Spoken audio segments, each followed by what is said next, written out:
Before birth அப்படின்னு first எடுத்துக்கிட்டோம்னா after 6 months நம்ம என்ன மாதிரி கம்ஃபர்டபுள் ட்ரெஸ் போட்டால் யோகா, ஏன்னா நிறைய பேர் இப்போ லெகின்ஸ் யூஸ் பண்ணுறாங்க, டைட்டான ட்ரெஸ்ஸஸ் யூஸ் பண்ணிக்கிறாங்க.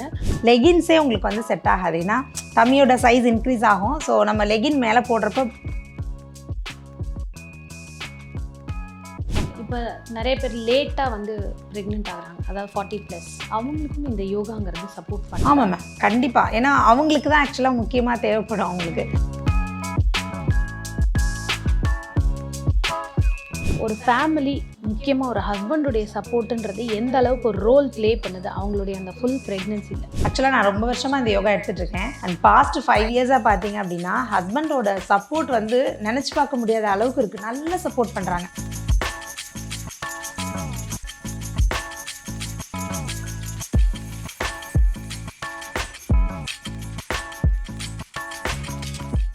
ஓகே, அடுத்து ட்ரெஸ் கோடுன்னு சொல்ல போனால் நம்ம ஒரு ப்ரெக்னென்ட்டுன்னு தெரிஞ்சிட்டாலே நம்மளுடைய ட்ரெஸ் கோடு எல்லாமே மாறிடும். பிஃபோர் பர்த் அப்படின்னு ஃபஸ்ட்டு எடுத்துக்கிட்டோம்னா ஆஃப்டர் 6 months நம்ம என்ன மாதிரி கம்ஃபர்டபுள் ட்ரெஸ் போட்டால் யோகா, ஏன்னா நிறைய பேர் இப்போ லெகின்ஸ் யூஸ் பண்ணுறாங்க, டைட்டான ட்ரெஸ்ஸஸ் யூஸ் பண்ணிக்கிறாங்க. இது எந்த மாதிரி வந்து பேபிக்கு சப்போர்ட்டிவாக இருக்குமா, இல்லை அதுவே நமக்கு டிஸ்அட்வான்டேஜாக மாறுமா? இல்லை, நம்ம சப்போர்ட்டிவ் ட்ரெஸ் போடுறது ரொம்ப கம்ஃபர்டபுளாக இருக்கும். இப்போ உங்களுக்கு மார்க்கெட்டில் பார்த்தீங்கன்னா நிறைய மெட்டர்னிட்டி வியர்ஸ் வந்திருக்கு. அந்த காலம் மாதிரி இல்லாமல் ஃபீடிங்க்கும் சேர்த்து உங்களுக்கு ரொம்ப அழகாக வந்து பார்க்குறதுக்கே வந்து ப்ரிட்டியாக இருக்க மாதிரி நிறைய ஃப்ராக்ஸ் இருக்குது. உங்களுக்கு மெட்டர்னிட்டி பேண்ட்ஸ் எல்லாம் இருக்குது. ஸோ அந்த பேண்ட் எல்லாம் ரொம்ப கம்ஃபர்டபுளாக இருக்கும் நீங்கள் யோகா பண்ணுறப்ப. ஸோ அந்த மாதிரி யூஸ் பண்ணுறப்ப பெட்டராக இருக்கும். நம்ம நார்மல் ட்ரெஸ் வந்து உங்களுக்கு சம்டைம்ஸ் ஸ்லிப் ஆகிறதுக்கு நிறைய சான்ஸ் இருக்குது. லைக் லெகின்ஸே உங்களுக்கு வந்து செட் ஆகாது, ஏன்னா தம்மியோட சைஸ் இன்க்ரீஸ் ஆகும். ஸோ நம்ம லெகின் மேலே போடுறப்ப ப்ராப்பராக அது நிற்காது, கீழே இறங்கிட்டே இருக்கும். ஸோ அது வந்து அவங்களுக்கு கம்ஃபர்ட்டாக இருக்கும். நிறைய ஃப்ராக்ஸ் இருக்குது, மெட்டர்னிட்டி வியர்ஸ் வந்து மார்க்கெட்டில் இருக்கிறத யூஸ் பண்ணுங்கள். அண்ட் இன்னர்ஸ்மே ப்ராப்பரான இன்னர்ஸ் வந்து யூஸ் பண்ணுங்கள். நிறைய பேர் பண்ணுற தப்பு அதுதான்.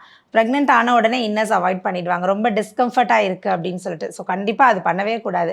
ஏன்னா நம்ம பேபிக்கான மில்க் வந்து செக்ரேட் ஆகிறதுனால நம்மளோட வந்து பிரெஸ்ட் சைஸ் வந்து இன்க்ரீஸ் ஆக ஆரம்பிக்கும். ஸோ அது வந்து என்ன ஆகும் அப்படின்னா, பாப்பா ஒன்ஸ் ஃபீட் கரெக்டாக வந்து பண்ண ஆரம்பிச்சிட்டாங்க அப்படின்னா, ஏன்னா இனிஷியல் ஸ்டேஜில் பாப்பா வந்து லாச்சிங்லாம் தெரியாது. ஆமாம். ஸோ அதுக்கப்புறம் பாப்பா பால் வந்து கரெக்டாக சக் பண்ண ஆரம்பிச்சிட்டாங்கன்னா, உங்களுக்கு இது மசில்ஸ் தானே, ஸோ நல்ல மசில் பிடிச்சி இழுக்க ஆரம்பிச்சிருவாங்க, ஃபுல்லாக சாகிங் ஆக ஆரம்பிச்சிடும். அது நமக்கு வந்து என்ன அப்படின்னா, நம்ம இதை வந்து கண்ணாடியில் பார்க்குறப்ப நமக்கே வந்து ஒரு கான்ஃபிடென்ஸே இல்லாமல் போயிருக்கும். நம்ம பிஃபோர் மேரேஜ் எப்படி இருந்தோம், இன்னும் இப்படி ஆகிட்டோம் அப்படின்னு. அது எப்போ ரியலைஸ் பண்ணுவாங்கன்னா, அவங்களோட பர்த்டே வரும் பார்த்தீங்களா, அப்போ தான் வந்து ரியலைஸ் பண்ணுவாங்க. ஏன்னா நம்ம வந்து ப்ராப்பராக பிளான் பண்ணி வச்சுருப்போம், குழந்தைக்கு இந்த ட்ரெஸ் போடணும், நம்ம இந்த ட்ரெஸ்ன்னு. ஸோ கண்ணாடியில் நம்மளை பார்க்குறப்ப தான் அதுக்கப்புறம் வருவாங்க, மேம் போஸ்ட் நைட்டில் யோகா பண்ண ஒரு 3 months வயிறை குறைக்கணும், என்ன பண்ணணும்னு சொல்லுங்கள் அப்படின்னு சொல்லி. ஸோ அதனால் ப்ராப்பராக இன்னர்ஸ் வந்து யூஸ் பண்ணுங்கள். பேண்டீஸ் அண்ட் பிரேசியர்ஸ் ரெண்டுமே வந்து மார்க்கெட்டில் நிறைய இருக்குது உங்களுக்கு. ஓகே, ஸோ ப்ராப்பரான மெட்டர்னிட்டி வேர்ஸ் யூஸ் பண்ணிங்க அப்படின்னா ஓரளவுக்கு அந்த வந்து பழைய வந்து ஃபிகர் வந்து நம்ம கொண்டு வரதுக்கு சான்சஸ் இருக்குது. ஓகே. சில பேருக்கு பார்த்தீங்கன்னா வயர் மட்டும்தான் இருக்கும், பாடி எல்லாம் ஷேப்பில் இருக்கும். ஆமாம். சில பேருக்கு வந்து வயர் உள்ளே இருக்கும், பாடி எல்லாம் வந்து XXL, XXL சைஸில் ஆகிடும். இதுக்குன்னு தனித்தனி போஸ்டர்ஸ் வச்சு நம்ம பண்ணிக்கலாமா, இல்லாட்டி ஒரே எக்ஸசைஸை நம்ம வந்து ஃபாலோ? இல்லை மேம், தனித்தனியாக பண்ணணும். சில பேருக்கு வயிறு மட்டும் பெருசாக இருக்கிறதுக்கு வந்து டிஆர்னு சொல்கிற ஒரு காம்ப்ளிகேஷன் இருக்கும், ஆம்பிளிக்கல் ஹெர்னியா இருக்கும். அவங்களுக்கு வந்து எல்லாருக்கும் கொடுக்குற யோகா வந்து கண்டிப்பாக கொடுக்கக்கூடாது. ஸோ பர்டிகுலராக அவங்களோட வந்து பேசிக்காக அவங்களோட ஹெல்த்தை நம்ம அனலைஸ் பண்ணிட்டு தான் அதுக்கப்புறம் யோகா பண்ண ஆரம்பிக்கணும். அண்ட் டயட்டுமே முக்கியமான விஷயம் இதில். ஸோ யோகா மட்டும் பண்ணிவிட்டு நான் வாக்கிங் மட்டும் பண்ணிவிட்டு நிறைய சாப்பிட்டேன் அப்படின்னா கொஞ்சம் கூட இதில் வந்து சேஞ்சஸ் இருக்காது. ஸோ ப்ராப்பராக டயட்டும் எடுத்துகிட்டு நீங்கள் ஃபிசிக்கலி ஆக்டிவாக இருந்தீங்க, நாட் யோகா பண்ணணும்னு கிடையாது, நீங்கள் ஜிம்மோ ஏதோ ஒரு லைஃப் ஸ்டைல் உங்களுக்குன்னு வச்சுட்டு அதை ஃபாலோ பண்ணிங்க அப்படின்னா நல்ல சேஞ்சஸ் வந்து தெரியும் உங்களுக்கு. ஓகே. இப்போ டெலிவரிக்கு எவ்வளோ நாள் முன்னாடி இதை ஸ்டாப் பண்ணணும், டெலிவரிக்கு எத்தனை நாளுக்கு அப்புறம் இந்த யோகாவை ஸ்டார்ட் பண்ணிக்கலாம்? Pregnancy yoga up to delivery வரைக்கும் பண்ணலாம். டெலிவரி வார்டில் நீங்கள் அட்மிஷனில் இருந்துகிட்டே எனக்கு வந்து எங்களோட டாக்டர் வந்து எங்களுக்கு மேலே அனுப்பிச்சி விடுவாங்க, இப்போ யோகா பண்ணிட்டு வாங்க நல்லா அப்படின்னு சொல்லிட்டு. அட்மிஷன் போட்டவங்களே மேலே வந்து யோகா பண்ணுவாங்க எங்ககிட்ட. ஓகே. ஏன்னா உங்களுக்கு நல்ல ப்ராப்பராக பாப்பா கீழே இறங்கியிருக்கு, நல்ல டெசன்ட்டில் இருக்காங்க, இன்னும் நல்ல ஸ்குவாட்ஸ் எல்லாம் பண்ணிட்டு வாங்க அப்படின்னு சொல்லிட்டு. ஏன்னா அவங்க வந்து டியூவில் இருக்காங்க, அப்போ வந்து நீங்களாக உட்காந்து பண்ணுங்கன்னு சொல்லி விட முடியாது. ஸோ ப்ராப்பராக வந்து இன்ஸ்ட்ரக்ஷன் மூலமாக பண்ணுறப்ப இன்னும் வந்து சேஃபாக ஃபீல் பண்ணுவாங்க. ஏன்னா ஸ்குவாட் அப்படிங்கிற பொசிஷன் உட்காந்துட்டு நம்ம கீழே உட்காந்து எழுந்திரிக்கணும். ஒரு 2.5-3 கிலோ வெயிட்டோட கீழே உட்காந்து எழுந்திரிக்கிறதுங்கிறது ப்ரெக்னென்சியில் ரொம்ப கஷ்டமான விஷயம். ஸோ சப்போர்ட்டிவாக நாங்கள் சொல்லிக் கொடுப்போம். அது வந்து அவங்க டெலிவரி ரூமுக்கு போகிறதுக்கு முன்னாடி வரைக்கும் பண்ணலாம், காம்ப்ளிகேஷன்ஸ் இல்லாதவங்க. ஓகே. இப்போ நிறைய பேர் லேட்டாக வந்து ப்ரெக்னென்ட் ஆகுறாங்க, அதாவது 40+, 45+ அப்படிங்கும்போது அவங்களுக்கும் இந்த யோகாங்கிறது சப்போர்ட் பண்ணும். ஆமாம் மேம், கண்டிப்பாக. ஏன்னா அவங்களுக்கு தான் ஆக்சுவலாக முக்கியமாக தேவைப்படும். அவங்களுக்கு மென்டலி ரொம்ப அஃபெக்டட் இருப்பாங்க அவங்க. அண்ட் பிரச்சனை என்ன அப்படின்னா, சரௌண்டிங்ஸ் எல்லாமே அவங்களே கான்ஃபிடென்ட்டாக இருந்தாலும் 40 வயசு கண்டிப்பாக உனக்கு சிசேரியன் தான் ஆகும், பாப்பாக்கு ஏதாவது ப்ராப்ளம் இருக்கான்னு செக் பண்ணிக்கோ, இதெல்லாம் சொல்லி அவங்க ஒரு மாதிரி ஓவர் ஸ்ட்ரெஸ்ஸில் தான் வந்து ஜாயின் பண்ணி வருவாங்க. ஏன்னா டாக்டர்ஸ் வந்து நீ ரொம்ப ஸ்ட்ரெஸ்டாக இருக்க, ஸோ யோகா போய் ஜாயின் பண்ணுன்னு சொல்லிடுவாங்க. ஸோ வந்ததுக்கப்புறம் ஃபஸ்ட்டு யோகா அதெல்லாம் இல்லை, அவங்களோட மைண்டை வந்து கொஞ்சம் காம் பண்ண, அதுதான் மெயின் வேலையாக இருக்கும். இது வந்து ஒரு குரூப் செஷனாக நான் எடுத்துகிட்டு இருக்கேன். இண்டிவிஜுவல் கிளாஸ், குரூப் செஷன் எப்படி வேணாலும் ஜாயின் பண்ணுவாங்க.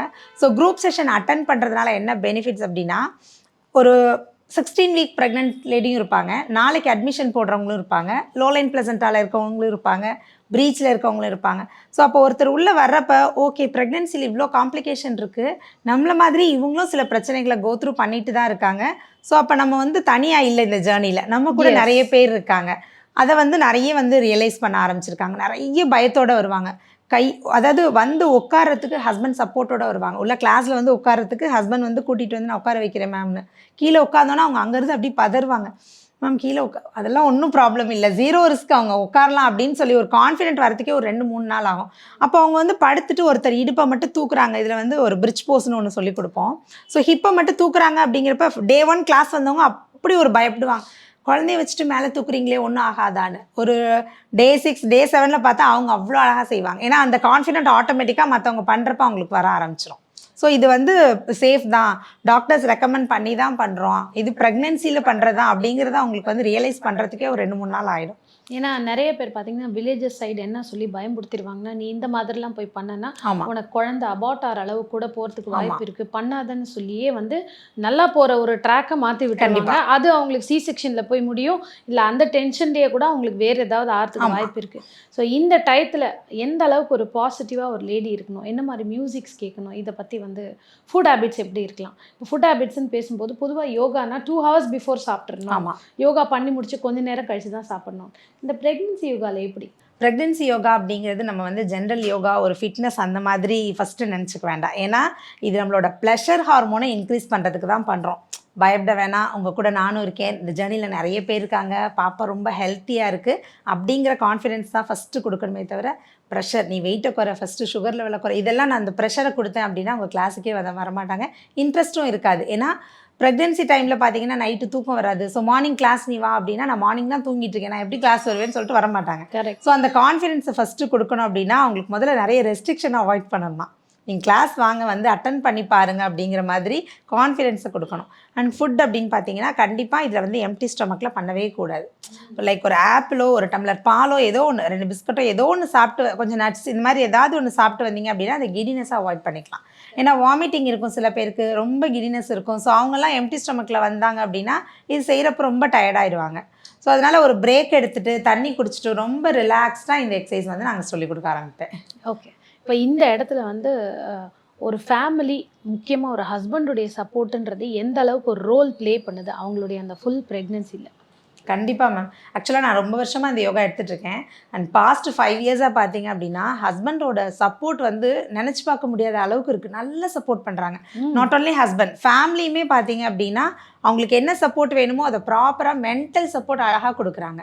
ஸோ கிளாஸ்க்கு வர்றது கூடி என்கிட்ட முதல்ல என்கொயரிஸ் யார் வருவாங்கன்னு பார்த்தீங்கன்னா அம்மா, மாமியார், ஹஸ்பண்ட், இவங்க தான் வந்து கேட்பாங்க இந்த கோர்ஸ் பற்றின டீட்டெயில். இவங்க வந்து ஃபர்ஸ்ட் பேபிக்கு வருவாங்க, இது செகண்ட் பேபியாக இருந்தா செகண்ட் பேபினா நம்ம தான் எல்லாமே பார்த்துக்க அதுவும் ஒரு பெரிய ரோல் ப்ளே பண்ணுது இல்லை. ஹஸ்பண்ட்ஸ் இப்போ உள்ள ஜென்ரேஷன் பார்த்தீங்க அப்படின்னா வந்து ரொம்பவே சப்போர்ட் பண்ணுறாங்க.